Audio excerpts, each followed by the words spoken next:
Welcome back to Guns 101. This is our welcome message to all the new gun owners in the U.S.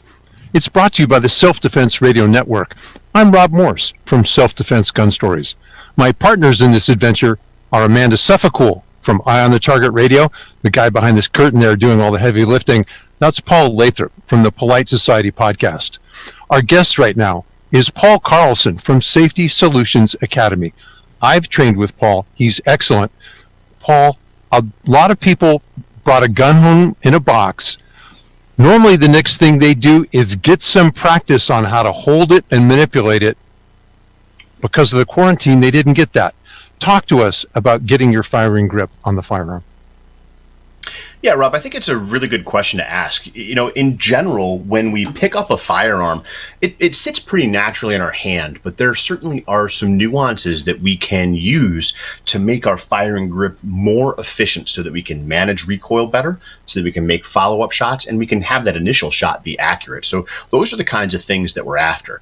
Now, whenever it is we're going to handle a firearm, right, we may be stuck at home right now, that means we probably don't have a shooting range. So make sure you keep responsible gun handling in mind. Make sure before you get to work, you verify the condition of your firearm. So here, I'm going to take a look at my Springfield Hellcat. I'm going to physically and visually check both the chamber and the magazine well. I like to distract myself, think about something else, and then come back to it just to double check. I now know that this firearm is unloaded and it's safe for me to handle it administratively. It's responsible for me to handle it. Make sure you keep your finger someplace other than the trigger, the muzzle pointed in a relatively safe direction, and keep your brain engaged while using your firearm. So here we are. We want to get a good solid grip on the gun, and I break it down into 8 parts. 4 parts for my primary hand and 4 parts for my secondary hand. So let's go ahead and dive into the primary hand first.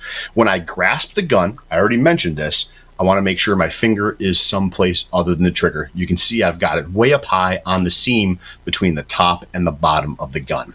Second point is I'm going to make sure that my middle finger is hard up against the bottom of the trigger guard. I want this to be there to help get my hand as high as possible.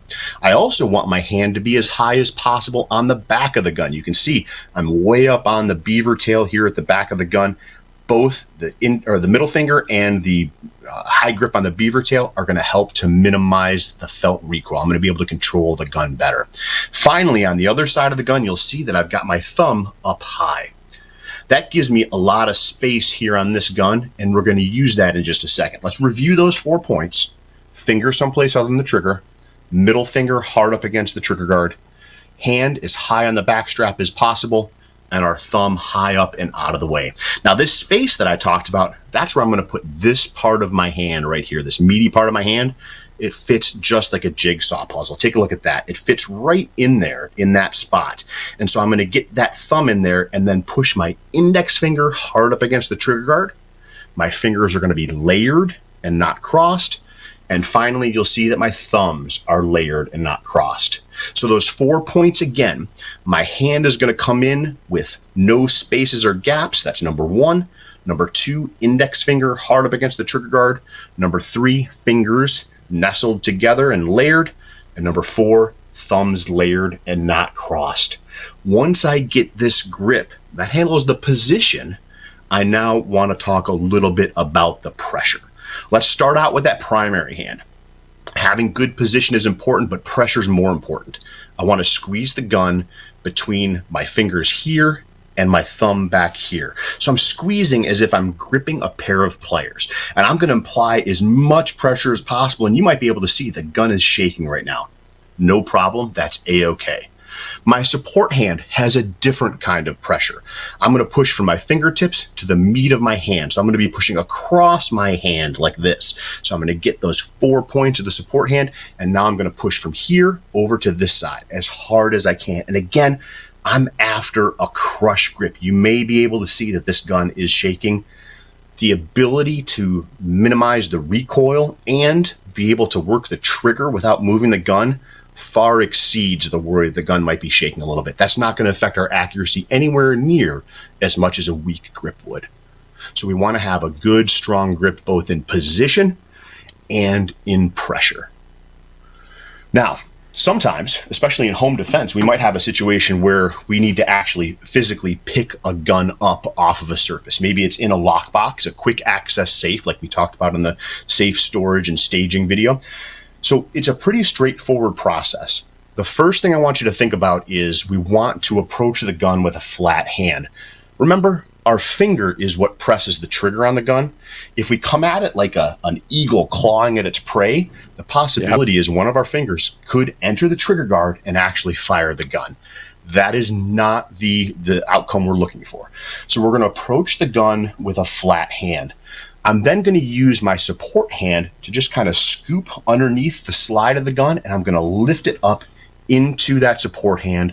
And now you can see finger someplace other than the trigger, middle finger hard up against the trigger guard, hand as high in the back strap as possible, thumb up nice and high, ready to go, and I can establish my support hand grip.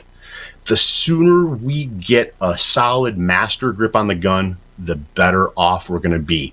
Once that gun comes out of the holster or off the table into the hand, it's very unlikely you're going to be able to adjust your grip very well at all. We want to get that grip early. Paul, you're giving us great ideas for new gun owners. As you mentioned from the beginning, it's not only what you should do, it's the practice of doing it. So there's a lot to learn before we go to the firing range. How does that gun feel in my hand? Learning what feels correct, making it familiar. Wow, that's really valuable. Rob, you bring up a really good point. And when I'm teaching training courses live in person, one of the things that I see again and again and again is people missing the shot immediately out of the holster or missing the shot after they reload the gun. And almost always that is a result of establishing a poor grip, either initially coming out of the holster or when they reload the gun, they have to change their grip to reload and they never get back to where they need to be. And so I would really highly encourage people to take and set the gun down and pick it up over and over and over again, following safety protocols, of course, but making sure that we've got the 4 points and then establishing that second support hand on the gun, making sure you've got the 4 points, and then relax and come back to it again, making sure that it's virtually perfect every time. That way, when you get to the range, you're not even going to have to think about how you grip the gun. It's just going to happen. And that's our goal. Well, and that makes so much sense. I mean, so once they find a grip that works, they need to do it over and over and over again. Yep. So the question is, how long do you suggest to a novice to a beginner, how many days in a row practice before they get frustrated because they're like, I just can't do this? But how many days before that practice becomes habit and that habit becomes locked in? Yeah, that's going to be different for each person. And I think that there's another answer to that as well, in the fact that not only do we have to practice it a significant number of times to get it to be habitual, but we also have to practice it in similar circumstances that we're going to be using the skill. So practicing here in my basement studio is certainly different than being on the firing range, which is certain than being in an actual self-defense encounter. And so what I'm going to encourage people to do is make this part of your daily routine. And here's how I do it. I handle guns on a daily basis, number one, because of my work, but also because I carry a gun and stage guns in my home for self-defense. Every time I pick up the gun, I work to pick it up perfectly, both in position and in pressure. I recently was at a class training and an instructor said to me, man, why is that gun shaking? And I said, well, because I'm crushing the grip. I mean, I'm literally squeezing it as hard as I can. He said, oh, well, you can relax a little bit. I thought, well, I could relax a little bit, except for the fact that that's what I want to do. And if I want to have a crush grip on the gun, then I'm going to practice a crush grip. So kind of a roundabout answer to your question, Amanda, is every time you handle a gun, handle it in the way you'd handle it if you were fighting for your life. And in that case, you'll be ready to go. That makes so much sense, because people don't think that trainers and that experts continue to practice the safety skills. They continue to practice the skills. And we know, and you're saying that you have to continue. Skills not practiced are skills lost. And so just continuing to utilize them, to practice them, and to do it on a daily or a repetitive basis keeps you, once you hone them, keeps them sharp. So, absolutely. So folks, we're going to wrap up this segment of Guns 101 with let me try that again. Paul Carlson. You wouldn't think that's hard to say, but it was. Paul Carlson from SafetySolutionsAcademy.com. He's your destination for defensive firearms training, and he's Ohio-based. So look him up. We'll be back.